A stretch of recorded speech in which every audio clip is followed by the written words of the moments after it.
you want to begin to make your money work for you. Everything you've read is nice, but how do you begin? How do you begin to actually save? You are in the right channel today. You are watching the right video, as I'll be explaining today the different types of savings goals that you should set for your budgeting. Number one, short-term goals. What is another name for short-term goals?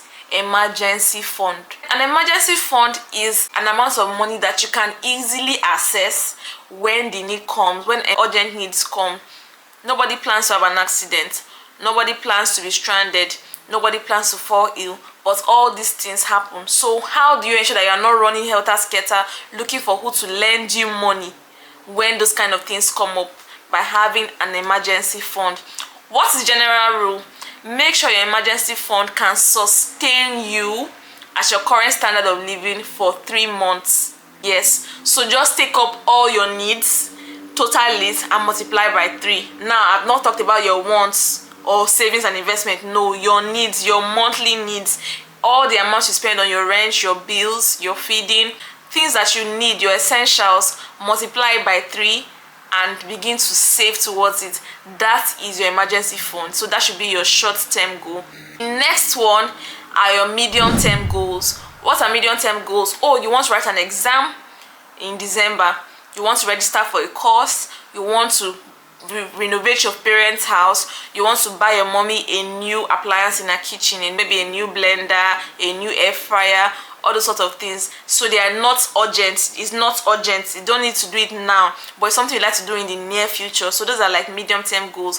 What do? You split it into the number of months available. Let's say you want to do something by December. We are in August here.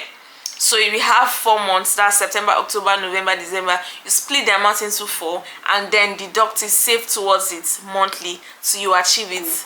The next one is a long-term goal, which is your pensions, your investments, all those sort of things that you don't need within 1 to 5 years. Those are long-term goals. So you play the long game with them. You don't need to starve yourself now. You just let go of the amounts that you can do without for a long time. So if you're working, if you're a career person, you're working, I'm sure your employer will be deducting some amount from your pay for pensions, which is good for you. You can also have like private pension. If you're an entrepreneur, you can save towards your pension. There are insurance companies that have great products for this sort of things. Make sure that it is an amount you are setting aside monthly. Be consistent, but make sure that this amount does not pinch you when you let go of it. That is not something that you will need to go back to withdraw, or you will need to go and remove from your emergency fund. Something that you can comfortably let go of. That is what you should do, because your pension may be 20 years, 25 years, 30 years. So there's a lot of time that if you consistently put amounts forward, you will take advantage of compound interest, and that money is going to be something valuable for you at the end of the day. Did you find this video useful? Did you find it educative? Please don't forget to like the video, share with your friends, your neighbor, your family, your enemies, and also turn on notification bell so that you know whenever I release a new video. Thank you.